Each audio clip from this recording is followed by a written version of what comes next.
ಶ್ಯಾಮ, ನೀನ್ 24 ಗಂಟೆನೂ ನನ್ ಜೊತೆನೇ ಇರ್ತೀಯ. ಎಷ್ಟ್ ದಿನ ಲೀವ್ ಹಾಕಿದ್ಯಾ? ಹೌದು, 1 ವೀಕ್ ಆಫೀಸ್ಗೆ ಲೀವ್ ಹಾಕಿದ್ದೀನಿ. ಯಾಕೆ ಶ್ಯಾಮ ಅಷ್ಟೊಂದ್ ದಿನ? ನಾನ್ ಚೆನ್ನಾಗೇ ಇದೀನಲ್ಲ. ಪರವಾಗಿಲ್ಲ ಬಿಡ್ರಿ. ಏನ್ ಪರವಾಗಿಲ್ಲ, ಈಗ ತಾನೇ ನಿನಗೆ ಒಳ್ಳೆ ಸಿಂಗರ್ ಆಗಿ ಹೆಸರು ಬರ್ತಾ ಇದೆ. ನಿನ್ ಮಾತು ಗೀತೆ ವಿತ್ ಕೃಷ್ಣ ತುಳಸಿ ಪ್ರೋಗ್ರಾಮ್ಗೆ ತುಂಬಾ ಒಳ್ಳೆ ರೆಸ್ಪಾನ್ಸ್ ಬರ್ತಿದೆ. ಈ ತರ ಟೈಮಲ್ಲಿ ಆ ಪ್ರೋಗ್ರಾಮ್ಗೆ ತುಂಬಾ ದಿನ ಗ್ಯಾಪ್ ಬರಬಾರ್ದು. ಈ ಗ್ಯಾಪಲ್ಲಿ ಇನ್ನೊಂದು ಪ್ರೋಗ್ರಾಮ್ ಕ್ಲಿಕ್ ಆಯ್ತು ಅನ್ಕೋ, ನೀನ್ ಹಿಂದೆ ಬಿದ್ಬಿಡ್ತೀಯ. ಇದು ಕಾಂಪಿಟೇಟಿವ್ ವರ್ಲ್ಡ್ ಶ್ಯಾಮ. ನೀನು 1 ಹೆಜ್ಜೆ ಹಿಂದೆ ಇಟ್ರೆ ನಿನ್ ಕಾಂಪಿಟೇಟರ್ಸ್ 100 ಹೆಜ್ಜೆ ಮುಂದೆ ಹೋಗ್ತಾರೆ. ನನ್ನ ಮಾತು ಕೇಳಿ ನಾಳೆಯಿಂದ ನೀನು FM-ಗೆ ಹೋಗು. ನಿನ್ ಪ್ರೋಗ್ರಾಮ್ ನೀನ್ ಮಾಡ್ಕೊ, ಓಕೆನಾ? ಅದ್ ಹಾಗಲ್ಲ ರೀ. ನೀನ್ ಏನ್ ಹೇಳಿದ್ರು ನಾನು ಕೇಳಲ್ಲ. ನಾಳೆಯಿಂದ ನೀನ್ ಹೋಗ್ತಿದ್ಯಾ ಅಷ್ಟೇ. ಸರಿ. FM ಇಂದಾನೆ ಫೋನ್. ಸೌಜನ್ಯ ಮೇಡಮ್ ಮಾತಾಡು. ಹಲೋ, ನಮಸ್ತೆ ಮೇಡಮ್. ನಮಸ್ತೆ ಕೃಷ್ಣ ತುಳಸಿ. ಹೇಳಿ ಮೇಡಮ್. ನೀನು ಲೀವಲ್ಲಿ ಇದ್ರೂ ಕೂಡ ನಾಳೆ ನೀನೊಂದು ಪ್ರೋಗ್ರಾಮ್ ಮಾಡಬೇಕಾಗತ್ತೆ. ಚೇರ್ಮನ್ ಸರ್ ಮಾಡು ಅಂತ ಹೇಳಿದ್ದಾರೆ. ನಾಳೆ ಮಾತು ಗೀತೆ ವಿತ್ ಕೃಷ್ಣ ತುಳಸಿ ಪ್ರೋಗ್ರಾಮ್ ಅಲ್ಲಿ ಒಬ್ರು ಸೆಲೆಬ್ರಿಟಿನ ನೀನು ಇಂಟರ್ವ್ಯೂ ಮಾಡಬೇಕು. ಸೆಲೆಬ್ರಿಟಿನ ನಾನ್ ಇಂಟರ್ವ್ಯೂ ಮಾಡ್ಬೇಕಾ? ಹೌದು, ನೀನೇ ಇಂಟರ್ವ್ಯೂ ಮಾಡಬೇಕು. ಸೊ ನಾಳೆ ನೀನು ಸ್ಟುಡಿಯೋಗೆ ಬರಬೇಕು, ಸೆಲೆಬ್ರಿಟಿನ ಇಂಟರ್ವ್ಯೂ ಮಾಡಬೇಕು. ಓಕೆ? ಏನು? ಸೆಲೆಬ್ರಿಟಿನ ಇಂಟರ್ವ್ಯೂ ಮಾಡ್ಬೇಕಂತೆ ನಾಳೆ. ಓಕೆ ಹೇಳು, ಓಕೆ ಹೇಳು. Okay madam.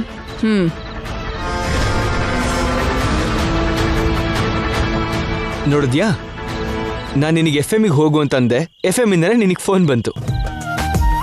ನನ್ನ ಮಾತನ್ನ ನೀನ್ ಕೇಳದೆ ಇದ್ರು ನಿನ್ ಕೃಷ್ಣ ಕೇಳಿಸ್ಕೊಂಡ. ಅದಕ್ಕೆ ನಾಳೆ ನೀನು ಸೆಲೆಬ್ರಿಟಿನ ಇಂಟರ್ವ್ಯೂ ಮಾಡೋ ಹಾಗೆ ಏರ್ಪಾಡು ಮಾಡಿದ್ದಾನೆ.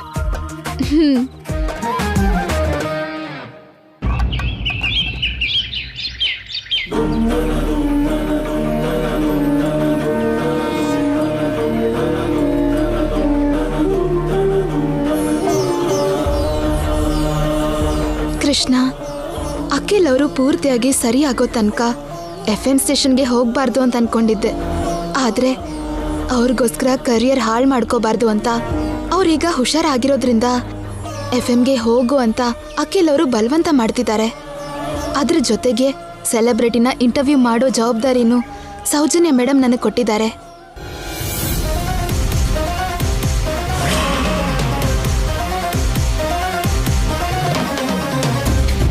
ಆದ್ರಿಂದ ಹೋಗ್ದಿರೋಕ್ಕಾಗ್ತಿಲ್ಲ ಕೃಷ್ಣ. ಮೊದಲನೇ ಸಲ ಒಬ್ರು ಸೆಲೆಬ್ರಿಟಿನ ಇಂಟರ್ವ್ಯೂ ಮಾಡ್ತಿದ್ದೀನಿ. ನನ್ನ ಪ್ರೋಗ್ರಾಮ್ ತರಾನೇ ಈ ಇಂಟರ್ವ್ಯೂ ಕೂಡ ಸಕ್ಸಸ್ ಆಗಲಿ ಅಂತ ಆಶೀರ್ವಾದ ಮಾಡು ಕೃಷ್ಣ.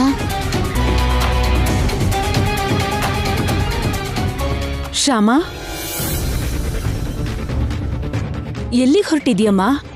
ಅದು ಅತ್ತೆ, ಅದು 4 ದಿನ ಫ್ಯಾಕ್ಟ್ರಿಗೆ ಹೋಗದೆ ಇದ್ರೆ ಏನ್ ನಷ್ಟ ಆಗತ್ತೆ? ಅಖಿಲ್ ಪೂರ್ತಿಯಾಗಿ ಹುಷಾರಾಗೋ ತನಕ ನೀನ್ ಮನೇಲೇ ಇದ್ದು ಅವನನ್ನ ನೋಡ್ಕೋಬಹುದಲ್ವಾ? ನನ್ನ ನೋಡ್ಕೊಳ್ಳೋದಿಕ್ಕೆ ಅಂತಾನೆ ಅವಳು ಫ್ಯಾಕ್ಟ್ರಿಗೆ ಹೋಗ್ತಾ ಇಲ್ಲ ಮಮ್ಮಿ. ಮತ್ತೆ ಅವಳು ಹೊರಟಿದ್ದಾಳೆ. ನಾವು ಡಾಕ್ಟರ್ ಚೆಕಪ್ಗೆ ಹೋಗ್ತಿರೋದು ಮಮ್ಮಿ.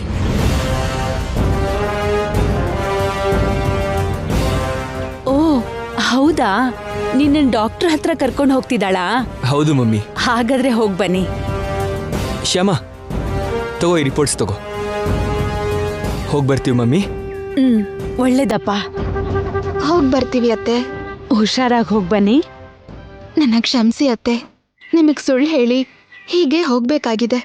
ತಾತ ಬರೋ ತನಕ ಹೀಗೆ ಮಾಡಲೇಬೇಕಾಗಿದೆ. ನನ್ನ ಕ್ಷಮಿಸಿ. ಹೊರಡಿ ಶ್ಯಾಮ.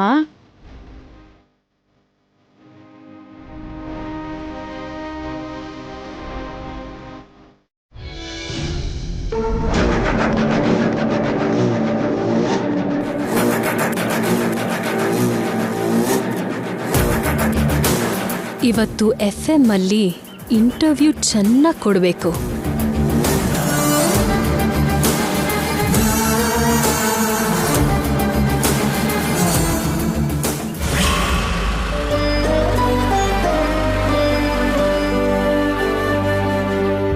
ಯಾಕೆ ಶ್ಯಾಮ ಹಾಗೆ ಡಲ್ಲಾಗಿದ್ಯಾ? ಏನಿಲ್ಲ ರೀ, ಅತ್ತೆ ಹತ್ರ ಯಾವಾಗಲೂ ಈ ಥರ ಸುಳ್ಳು ಹೇಳೋದಕ್ಕೆ ನಂಗೆ ತುಂಬ ಬೇಜಾರಾಗ್ತಿದೆ. ಎಷ್ಟು ದಿನ ಹೀಗೆ ಸುಳ್ಳು ಹೇಳ್ತಾ ಅತ್ತೆಗೆ ಮೋಸ ಮಾಡೋದು ಅರ್ಥ ಆಗ್ತಿಲ್ಲ. ನಾವು ಮಮ್ಮಿಗೆ ಮೋಸ ಮಾಡ್ತಿಲ್ಲ ಶ್ಯಾಮ. ಅವ್ರಿಗೆ ನೋವು ಕೊಡೋದು ಇಷ್ಟ ಇಲ್ದೇನೆ ಹೀಗೆ ಮಾಡ್ತಾ ಇದ್ದೀವಿ. ಗೌರಮ್ಮ ಆಡಿದ ನಾಟಕದಿಂದ ಆ ಕವಡೆ ಸ್ವಾಮಿ ಮಾತನ್ನ ಪೂರ್ತಿ ನಂಬಿದ್ದಾರೆ ಮಮ್ಮಿ. ಈಗ ನಾವು ನಿಜ ಹೇಳಿದ್ರು ಕೂಡ ಮಮ್ಮಿ ನಂಬಲ್ಲ. ಅದಕ್ಕೋಸ್ಕರ ಮಮ್ಮಿ ಹತ್ರ ನಿಜ ಮುಚ್ಚಿಡ್ತಿದ್ದೀವಿ ಹೊರತು ಅವ್ರಿಗೆ ಮೋಸ ಮಾಡ್ತಾ ಇಲ್ಲ. ಆದ್ರೂ ಹೀಗೆ ತುಂಬಾ ದಿನ ಇರಲ್ಲ ಶ್ಯಾಮ. ತಾತ ಬರೋವರ್ಗಷ್ಟೇ. ತಾತ ಬಂದ್ರೆ ಮಮ್ಮಿಗೆ ನಿಜ ತಿಳಿಯತ್ತೆ, ನಮ್ ಸಮಸ್ಯೆ ತೀರ್ ಹೋಗುತ್ತೆ. ಆ ದಿನಕ್ಕೋಸ್ಕರನೇ ಕಾಯ್ತಾ ಇದ್ದೀನಿ ರೀ. ಹೌದು ಶ್ಯಾಮ, ಈಗ ನೀನು ಸೆಲೆಬ್ರಿಟಿನ ಇಂಟರ್ವ್ಯೂ ಮಾಡಬೇಕು ಅಲ್ವಾ? ಹೌದು ರೀ. ಯಾರ ಸೆಲೆಬ್ರಿಟಿ? ನನಗೆ ಗೊತ್ತಿಲ್ಲ ರೀ. ಇದೇನು ಶ್ಯಾಮ, ನೀನ್ ಯಾವ ಸೆಲೆಬ್ರಿಟಿನ ಇಂಟರ್ವ್ಯೂ ಮಾಡ್ತಿದ್ಯಾ ಅಂತಾನೂ ಗೊತ್ತಿಲ್ವಾ? ಇಲ್ಲ ರೀ, ಅಲ್ಲಿಗೆ ಹೋದ್ಮೇಲೆನೆ ಗೊತ್ತಾಗೋದು ಆ ಸೆಲೆಬ್ರಿಟಿ ಯಾರು ಅಂತ. ಫಸ್ಟ್ ಟೈಮ್ ನನ್ನ ಲೈಫಲ್ಲಿ ಒಬ್ರು ಸೆಲೆಬ್ರಿಟಿನ ಇಂಟರ್ವ್ಯೂ ಮಾಡ್ತಿದ್ದೀನಿ. ಹೇಗ್ ಮಾಡ್ತೀನೋ ಏನೋ. ಸೂಪರ್ ಆಗಿ ಮಾಡ್ತೀಯ ಶ್ಯಾಮ, ನೀನೇನ್ ಟೆನ್ಷನ್ ಮಾಡ್ಕೋಬೇಡ. ನೀನ್ ಟಕಟಕ ಅಂತ ಪ್ರಶ್ನೆ ಕೇಳೋದು ನೋಡಿ ಆ ಸೆಲೆಬ್ರಿಟಿನೇ ಶಾಕ್ ಆಗ್ತಾರೆ. ಅರುಣ್ ಯಾಕೆ ಕಾಲ್ ಮಾಡ್ತಿದ್ದಾನೆ? ಹಲೋ ಐಶ್ವರ್ಯ. ಹೇಳು. ನಾನು ಹೇಳೋದಲ್ಲ, ನೀನು ಹೇಳಬೇಕು. ನಾನು ಎದ್ದೇಳೋಷ್ಟರಲ್ಲಿ ನೀನು ಕಾಣಿಸ್ಲೇ ಇಲ್ಲ. ತಾವ್ ಲೇಟ್ ಆಗಿದ್ರೆ ನಾನೇನ್ ಮಾಡ್ಲಿ? ತಾವ್ ಎದ್ದೇಳೋವರೆಗೂ ವೇಟ್ ಮಾಡಿ ಬೆಡ್ ಮುಂದೆನೆ ನಿಂತು ನಿಮಗ್ ದರ್ಶನ ಕೊಡ್ಬೇಕಾ? ಒಂದಿನ ಲೇಟಾಗಿ ಎದ್ದಿದ್ದಕ್ಕೆ ಇಷ್ಟೆಲ್ಲ ಮಾತಾಡೋ ಅಗತ್ಯ ಇಲ್ಲ. ಸರಿ ಬಿಡು, ಬೆಳಗ್ಗೆನೇ ಎಲ್ಲೋ ಹೋದೆ? FM ಸ್ಟೇಷನ್ ಅಲ್ಲಿ ಇಂಟರ್ವ್ಯೂ ಇದೆ ಅಂತ ಹೋಗ್ತಿದ್ದೀನಿ. FM ಸ್ಟೇಷನಲ್ಲಿ ಇಂಟರ್ವ್ಯೂನಾ? ಹೌದು. FM ಅಲ್ಲಿ ಜಾಬ್ ಮಾಡಬೇಕು ಅನ್ಕೋತಿದ್ಯಾ?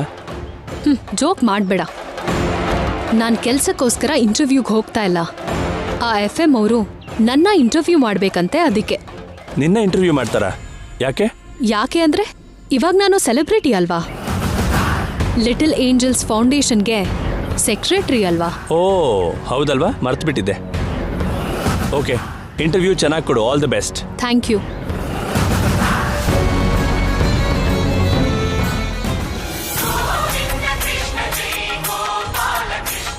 ಚೇರ್ಮನ್ ಸರ್ ಕಾಲ್ ಮಾಡ್ತಿದ್ದಾರೆ. ನಮಸ್ತೆ ಸರ್. ನಮಸ್ತೆ ಅಮ್ಮ. ನೀನು ಇಂಟರ್ವ್ಯೂ ಮಾಡಬೇಕಾಗಿರೋ ಸೆಲೆಬ್ರಿಟಿ ಆಗಲೇ ಹೊರಟಾಗಿದೆಯಮ್ಮ. ನೀನು ಹೊರಟಿದೆಯಲ್ವಾ? ಹೊರಟಿದ್ದೀನಿ ಸರ್. ಇನ್ನೊಂದು 5 ನಿಮಿಷದಲ್ಲಿ ನನ್ನ FM ಹತ್ರ ಬಂದ್ಬಿಡ್ತೀನಿ. ಓಕೆ ಅಮ್ಮ. ಓಕೆ ಓಕೆ, ಇಡ್ಲಾ?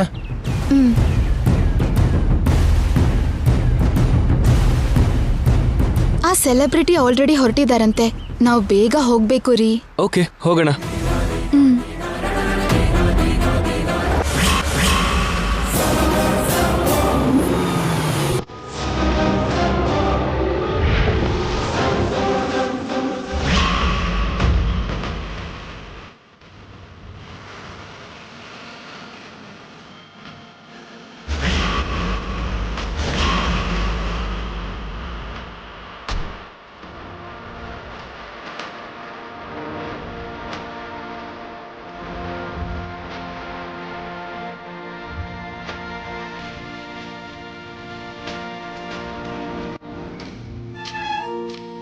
ನೀನು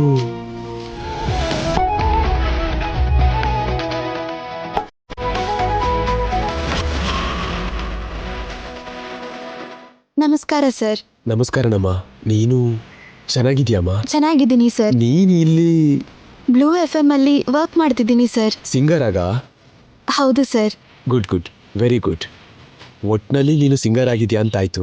ಕಂಗ್ರ್ಯಾಚುಲೇಷನ್ಸ್. Thank you sir. ಈಗ ನೀನು ರೂಪರಾಣಿಗೆ ಗೋಸ್ಟ್ ಆಗಿ ಹಾಡ್ತಿಲ್ಲ ಅಲ್ವಾ? ರೂಪರಾಣಿಗೆ ಹಾಡ್ತಿಲ್ಲ ಸರ್, ಆದ್ರೆ ನನಗ್ ನಾನೇ ಗೋಸ್ಟ್ ಸಿಂಗರ್ ಆಗಿ ಹಾಡ್ಕೋತಿದ್ದೀನಿ.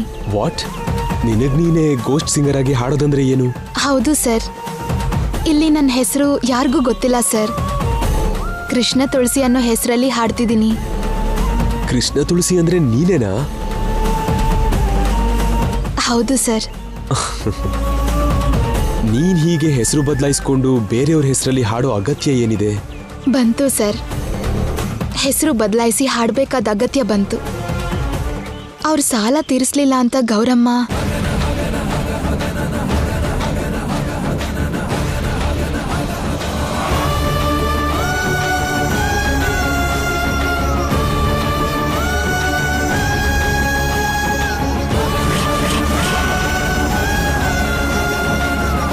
ಇದೇ ಸರ್ ನಡೆದಿದ್ದು. ಅದಕ್ಕೆ ನಾನು ಕೃಷ್ಣ ತುಳಸಿ ಅನ್ನೋ ಹೆಸರಲ್ಲಿ ಇಲ್ಲಿ ಕೆಲಸ ಮಾಡ್ತಿರೋದು. ಗ್ರೇಟ್ ಅಮ್ಮ, ರಿಯಲಿ ಗ್ರೇಟ್. ನಿನ್ನ ಹಸ್ಬೆಂಡ್ ಅಷ್ಟೂ ಸಾಲನ ತೀರಿಸ್ತೀನಿ ಅಂದ್ರೂ ಕೂಡ ನಿನ್ನ ಸಂಪಾದನೆಯಿಂದ ಸಾಲ ತೀರಿಸ್ಬೇಕು ಅನ್ನೋ ನಿನ್ನ ವ್ಯಕ್ತಿತ್ವ ರಿಯಲಿ ಗ್ರೇಟ್. ಆದಷ್ಟು ಬೇಗ ನಿನ್ನ ಸಮಸ್ಯೆ ಕಳೀಲಿ ಅಂತ ಆ ಭಗವಂತನಲ್ಲಿ ಕೇಳ್ಕೊತೀನಿ. ಗಾಡ್ ಬ್ಲೆಸ್ ಯು ಅಮ್ಮ. Thank you sir. ಬಾರಮ್ಮ. ಸರ್, ಒಂದು ನಿಮಿಷ. ಏನಮ್ಮ? ನನ್ನ ಹೆಸರು ಶ್ಯಾಮ ಅಂತಾಗ್ಲಿ, ನಾನು ನಿಮ್ಗೆ ಗೊತ್ತು ಅಂತಾಗ್ಲಿ ಆಫೀಸಲ್ಲಿ ಯಾರ ಹತ್ರನೂ ಹೇಳ್ಬೇಡಿ ಸರ್.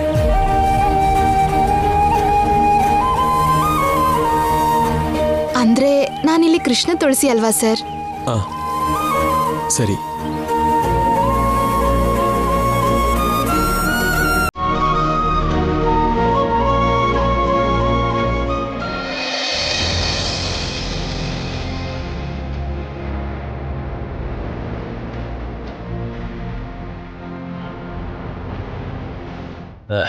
Welcome welcome. ನಮಸ್ತೆ. Thank you sir. Thank you. ನಮ್ಮ ಸ್ಟೇಷನ್ ಡೈರೆಕ್ಟರ್ ರಾಮರಾವ್. ನಮಸ್ತೆ ಸರ್. ನಮ್ಮ ಪ್ರೋಗ್ರಾಮ್ ಎಕ್ಸಿಕ್ಯೂಟಿವ್ ಸೌಜನ್ಯ. ನಮಸ್ತೆ ಸರ್. ನಮಸ್ತೆ ಅಮ್ಮ. ಥ್ಯಾಂಕ್ ಯು ಸಾಯಿ ಅವರೇ. ನಟ ಆಗಿ, ಗಾಯಕ ಆಗಿ, ಸಿನಿಮಾದಲ್ಲಿ, ಸೀರಿಯಲ್ಸ್ನಲ್ಲಿ, ಸ್ಟೇಜ್ ಪ್ರೋಗ್ರಾಮ್ನಲ್ಲಿ ಕೂಡ ತುಂಬ ಬ್ಯುಸಿ ಆಗಿರೋ ನೀವು ಇಂಟರ್ವ್ಯೂಗೆ ಕೇಳಿದ ತಕ್ಷಣ ಒಪ್ಕೊಂಡಿದ್ದಕ್ಕೆ ಬಂದಿದ್ದಕ್ಕೆ ತುಂಬ ಥ್ಯಾಂಕ್ಸ್. ನಿಮ್ಮಂಥ ದೊಡ್ಡವ್ರು ಕರೆದ ಮೇಲೆ ನಮ್ಮಂಥ ಚಿಕ್ಕವ್ರು ಬರ್ದೇ ಇರೋದಾದ್ರೂ ಹೇಗೆ ಸರ್? ಇಷ್ಟೆಲ್ಲ ಹೆಸರು ಪ್ರಖ್ಯಾತಿ ಬಂದ ಮೇಲೆ, ಸೆಲೆಬ್ರಿಟಿ ಹುದ್ದೆ ಸಿಕ್ಕ ಮೇಲೂ ಕೂಡ ನೀವಿನ್ನೂ ಚಿಕ್ಕವರು ಅನ್ಕೊಂಡಿದ್ದೀರಾ? ಎತ್ತರದಲ್ಲಿದ್ದರೂ ಬಗ್ಗೋದು ಅನ್ನೋದು ದೊಡ್ಡ ಕಲಾವಿದರ ಲಕ್ಷಣ. Keep it up. Thank you sir. Sai ಅವರೇ, ಏನ್ ತಗೋತೀರಾ? Tea, coffee? No thanks sir. Interview start ಮಾಡೋಣ. ಯಾಕೆ, ಇನ್ನೂ ಟೈಮ್ ಇದೆಯಾ? ಟೈಮ್ ಇದೆ ಸರ್. ಕೃಷ್ಣ ತುಳಸಿನೇ ಇನ್ನೂ ಬಂದಿಲ್ಲ. ಬಂದಿಲ್ವಾ? ಹೌದು ಸರ್, ಇನ್ನೂ ಬಂದಿಲ್ಲ. ಲೇಟ್ ಆಗಿ ಬರೋದು ಆ ಹುಡುಗಿಗೆ. ನಮಸ್ತೆ ಸರ್. ಬಾರಮ್ಮ ಕೃಷ್ಣ ತುಳಸಿ, ಬಾ ಬಾ. ನಿನ್ ಬಗ್ಗೆನೇ ಮಾತಾಡ್ತಿದ್ವಿ. ಈ ಹುಡುಗಿನೇ ಸರ್ ಕೃಷ್ಣ ತುಳಸಿ. ಗೊತ್ತು.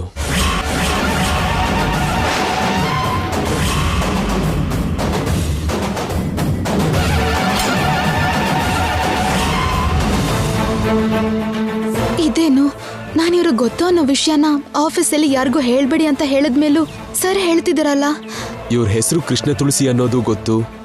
ಮಾತು ಗೀತೆ ವಿತ್ ಕೃಷ್ಣ ತುಳಸಿ ಅನ್ನೋ ಪ್ರೋಗ್ರಾಮ್ನ ನಡೆಸ್ಕೊಡೋದು ಇವರೇ ಅಂತನೂ ಗೊತ್ತು.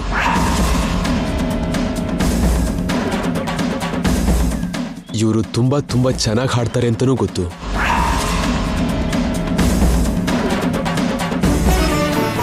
ಅಂದ್ರೆ ನಿಮ್ಗೆ ನಮ್ ಕೃಷ್ಣ ತುಳಸಿ ಇದಕ್ಕೂ ಮೊದಲೇ ಪರಿಚಯನಾ?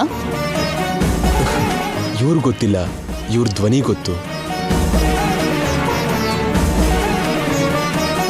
ಈಗ ಇವ್ರು ಬಂದು ನಮಸ್ಕಾರ ಅಂತ ಹೇಳಿದ್ರಲ್ಲ, ಇವ್ರ ಧ್ವನಿ ಕೇಳಿ ಇವರೇ ಕೃಷ್ಣ ತುಳಸಿ ಅಂತ ನಾನು ಗುರ್ತು ಹಿಡ್ದೆ. Thank you sir. ಅಮ್ಮ ಕೃಷ್ಣ ತುಳಸಿ, ನೀನೀಗ ಇಂಟರ್ವ್ಯೂ ಮಾಡಬೇಕಾದ್ದು ಸಾಯಿ ಕಿರಣ್ ಅವರನ್ನೇ.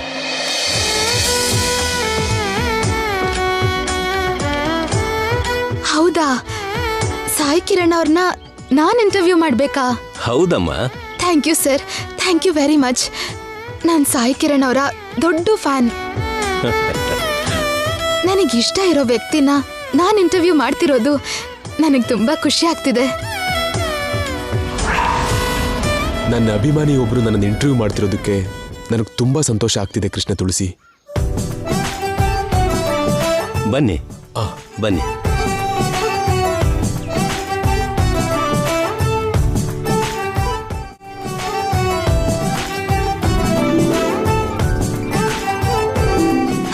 ಹಲೋ, ಗುಡ್ ಮಾರ್ನಿಂಗ್, ನಮಸ್ತೆ ಬೆಂಗಳೂರು. ನೀವ್ ಕೇಳ್ತಾ ಇರೋದು ಬ್ಲೂ FM 66.5. ಸಂತೋಷದ ಸರಿಗಮ, ಆನಂದದ ಸಂಭ್ರಮ. ಮಾತು ಗೀತೆ ವಿತ್ ಕೃಷ್ಣ ತುಳಸಿ ಪ್ರೋಗ್ರಾಂಗೆ ಸ್ವಾಗತ, ಸುಸ್ವಾಗತ. ಇವತ್ತು ನಮ್ ಜೊತೆ ಮಾತಾಡಕ್ಕೆ, ನಮ್ ಜೊತೆ ಹಾಡ್ ಹಾಡಕ್ಕೆ ನಮ್ ಮುಂದೆ ಒಬ್ರು ಗೆಸ್ಟ್ ಇದ್ದಾರೆ. ಅವರು ಬೇರೆ ಯಾರೂ ಅಲ್ಲ, ಪ್ರಸಿದ್ಧ ನಟರು, ಗಾಯಕರು, ಶ್ರೀ ಸಾಯಿ ಕಿರಣ್ ಅವರು. ಸಪ್ತಸ್ವರ, ರಕ್ತದಲ್ಲೇ ಬಂದಿದೆ. ನವರಸ ಸ್ವಯಂ ಕೃಷಿಯಿಂದ ಬಂದಿದ್ದು. ತಮ್ಮ ಕಲೆನ ಸ್ವಯಂ ಕೃಷಿನ ಜೊತೆ ಸೇರಿಸಿ ಗಾಯಕ ಆಗಿ, ನಟ ಆಗಿ, ತಮ್ಮದೇ ಗುರುತನ್ನ ಮೂಡಿಸಿ ಇತ್ತ ಟಿವಿ ರಂಗದಲ್ಲೂ ಅಥವಾ ಸಿನಿಮಾ ರಂಗದಲ್ಲೂ ವಿಲಕ್ಷಣ ನಟ ಆಗಿ ಹೆಸರು ತಗೊಂಡಿರೋ ಶ್ರೀ ಸಾಯಿ ಕಿರಣ್ ಅವ್ರಿಗೆ ಸ್ವಾಗತ, ಸುಸ್ವಾಗತ. ನಮಸ್ತೆ ಸಾಯಿ ಕಿರಣ್ ಅವರೇ. ನಮಸ್ಕಾರ ಕೃಷ್ಣ ತುಳಸಿ ಅವರೇ. ಅಯ್ಯೋ, ನೀವ್ ನನ್ಗೆ ಅವರೇ ಅನ್ಬೇಕಾಗಿಲ್ಲ ಸರ್, ಕೃಷ್ಣ ತುಳಸಿ ಅಂತ ಕರಿಬೋದು. ಹೇಳ್ಬಾರ್ದು. ನಿಮ್ಮಂತ ಗಾನ ಸರಸ್ವತಿನ ಹೆಸರಿಡಿದು ಕರಿಬಾರ್ದು. ಹೆಸರು ಪಕ್ಕ ಅಮ್ಮ ಅಂತ ಸಲಗೆಯಿಂದ, ಹೆಸರು ಪಕ್ಕದಲ್ಲಿ ಇವರೇ ಅಂತ ಗೌರವದಿಂದ ಕರಿಬೇಕು. ಸರ್, ನೀವ್ ನನ್ನನ್ನ ತುಂಬಾ ಹೊಗಳ್ತಿದ್ದೀರಾ. ಇದು ಹೊಗಳಿದ್ದಲ್ಲಮ್ಮ, ನಿಜ. ನೀನು ಎಷ್ಟು ದೊಡ್ಡ ಸಿಂಗರ್ ಅನ್ನೋ ವಿಷಯ ನಿಂಗೆ ಗೊತ್ತಿಲ್ಲಮ್ಮ. ನಾನು ಎಷ್ಟು ಬ್ಯುಸಿ ಇದ್ರೂ ಕೂಡ ದಿನ ಬೆಳಿಗ್ಗೆ ಮಾತು ಗೀತೆ ವಿತ್ ಕೃಷ್ಣ ತುಳಸಿ ಅನ್ನೋ ಪ್ರೋಗ್ರಾಮ್ನ ಕೇಳೋದಕ್ಕೆ ಟೈಮ್ನ ಅಡ್ಜಸ್ಟ್ ಮಾಡ್ಕೋತೀನಿ, ಗೊತ್ತಾ? ಇಷ್ಟು ಚಿಕ್ಕ ವಯಸ್ಸಲ್ಲೇ ಇಂಥ ಸ್ವರಜ್ಞಾನ ಇರೋದು ನಿಜವಾಗ್ಲೂ ನಿನ್ನ ಅದೃಷ್ಟ, ನಿನ್ನ ಹೆತ್ತ ತಂದೆ ತಾಯಿ ಅದೃಷ್ಟ. ನಿಜವಾಗ್ಲೂ ನೀನು ಸರ್, ಇದು ನಿಮ್ ಇಂಟರ್ವ್ಯೂ ಸರ್. ನಿಮ್ ಬಗ್ಗೆ ಹೇಳ್ಬೇಕು, ನನ್ ಬಗ್ಗೆ ಅಲ್ಲ. ಸಾರಿ ಅಮ್ಮ, ಕೇಳು. ಸರ್, ನೀವು ಸಿನಿಮಾದಲ್ಲಿ, ಸೀರಿಯಲ್ ಅಲ್ಲಿ ಸಾಮಾಜಿಕ ಪಾತ್ರನ, ಪೌರಾಣಿಕ ಪಾತ್ರನೂ ಮಾಡಿದಿರಲ್ಲ, ಅದ್ರಲ್ಲಿ ನಿಮ್ಗೆ ಯಾವ ಥರ ಪಾತ್ರ ಅಂದ್ರೆ ಇಷ್ಟ ಸರ್? ಒಳ್ಳೆ ಪಾತ್ರ ಯಾವುದಾದ್ರೂ ಇಷ್ಟನಮ್ಮ. ನನ್ನಲ್ಲಿರೋ ನಟನ್ನ ಚಾಲೆಂಜ್ ಮಾಡೋ ಪಾತ್ರ, ನನ್ನಲ್ಲಿರೋ ನಟನ್ನ ತೃಪ್ತಿಪಡಿಸೋ ಪಾತ್ರ ಯಾವುದಾದ್ರೂ ಸರಿ, ನಾನು ಮಾಡೋದಕ್ಕೆ ಸಿದ್ಧವಾಗಿರ್ತೀನಿ. ಪೌರಾಣಿಕ ಪಾತ್ರಕ್ಕೆ ಬಂದರೆ ನೀವು ವಿಷ್ಣುಮೂರ್ತಿ ಪಾತ್ರ ಮಾಡಿದಿರಲ್ಲ? ಹೌದಮ್ಮ, ತುಂಬ ಸೀರಿಯಲಲ್ಲಿ ವಿಷ್ಣುಮೂರ್ತಿ ಪಾತ್ರ ಮಾಡಿದ್ದೀನಿ. ನನ್ನ ದೃಷ್ಟಿಲಿ ಅದು ತುಂಬ ಕಷ್ಟವಾದ ಪಾತ್ರ. ಹೌದಾ? ಅದು ಕಷ್ಟದ ಪಾತ್ರ ಹೇಗೆ ಸರ್? ಆಳದ ಸಮುದ್ರದಲ್ಲಿ ಹೀಗ್ ತಲೆಲ್ ಕೈ ಇಟ್ಕೊಂಡು ಮಲ್ಕೊಂಡು ಲಕ್ಷ್ಮೀ ದೇವಿ ಹತ್ರ ಕಾಲ್ ಹೊತ್ತಿಸ್ಕೊಳ್ಳೋ ಪಾತ್ರ ಅಲ್ವಾ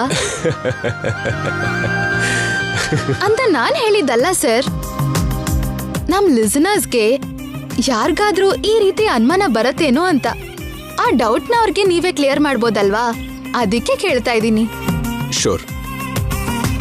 ನನ್ನ ದೃಷ್ಟಿಯಲ್ಲಿ ವಿಷ್ಣುಮೂರ್ತಿ ಪಾತ್ರ ಯಾಕೆ ಅಷ್ಟು ಕಷ್ಟ ಅಂದ್ರೆ, ಆ ಒಂದು ಪಾತ್ರದಲ್ಲಿ 10 ಪಾತ್ರ ಇದೆ. 10 ಪಾತ್ರನಾ? ಹೌದಮ್ಮ, ದಶಾವತಾರ ಎಲ್ಲ ವಿಷ್ಣುಮೂರ್ತಿ ಅವತಾರನೇ ಅಲ್ವಾ? ಅಂದ್ರೆ ಒಂದೇ ಪಾತ್ರದಲ್ಲಿ 10 ಪಾತ್ರ ಇದ್ದಾಗಲ್ವಾ? ಅಂದ್ರೆ ವಿಷ್ಣುಮೂರ್ತಿ ಪಾತ್ರ ಮಾಡೋವಾಗ ಆ 10 ಪಾತ್ರನೆಲ್ಲ ದೃಷ್ಟಿಯಲ್ಲಿಟ್ಕೊಂಡು ನಟಿಸ್ಬೇಕಲ್ವಾ? ಅದಕ್ಕೆ 10 ತಲೆ ಇರೋ ರಾವಣಾಸುರನ್ ಪಾತ್ರಕ್ಕಿಂತ 10 ಪಾತ್ರ ಇರೋ ವಿಷ್ಣುಮೂರ್ತಿ ಪಾತ್ರನೇ ಕಷ್ಟ ಅಂತ ನನ್ನ ಅಭಿಪ್ರಾಯ. ತುಂಬಾ ಚೆನ್ನಾಗಿ ಹೇಳಿದ್ರಿ ಸರ್. Thank you. ದಶಾವತಾರದಲ್ಲಿ ನಿಮ್ಗೆ ಇಷ್ಟ ಆಗೋ ಅವತಾರ ಯಾವುದು ಸರ್? ಕೃಷ್ಣ ಅವತಾರ. ಹೌದಾ? ಹೌದಮ್ಮ. ಯಾವ ವಯಸ್ಸಲ್ಲಿ ಹೇಗಿರ್ಬೇಕು ಅನ್ನೋದನ್ನ ಎಳೆ ವಯಸ್ಸಿನಿಂದ ವಯಸ್ಸು ಮಾಗೋ ತನಕ ಎಲ್ರಿಗೂ ಅರ್ಥ ಆಗೋ ಹಾಗೆ ಹೇಳೋದು ಶ್ರೀಕೃಷ್ಣನ ಅವತಾರ. ಅದಕ್ಕೆ ನನಗೆ ಆ ಅವತಾರ ಅಂದ್ರೆ ತುಂಬಾ ಇಷ್ಟ. ಒಂದೇ ಮಾತಲ್ಲಿ ಕೃಷ್ಣ ಪರಮಾತ್ಮನ್ ಬಗ್ಗೆ ತುಂಬಾ ಚೆನ್ನಾಗಿ ಹೇಳಿದ್ರಿ ಸರ್. ಇದು ಮಾತು ಗೀತೆ ಕಾರ್ಯಕ್ರಮ ಆಗಿರೋದ್ರಿಂದ ಒಳ್ಳೆ ಮಾತೊಂದನ್ನು ಹೇಳಿದ್ರಿ. ಮತ್ತೆ ಒಳ್ಳೆ ಹಾಡೊಂದು ಹಾಡ್ತೀರಾ? ಏನ್ ಹಾಡು ಅಂತೀಯ? ನಿಮ್ಮಿಷ್ಟ ಸರ್. ಆ ನೀಲಮೇಘ ಶ್ಯಾಮಂಗೆ ಲಾಲಿ ಹಾಡು ಹಾಡ್ತೀನಿ. ಲಾಲಿ ಹಾಡಾ? ಹಾಡಿ ಸರ್.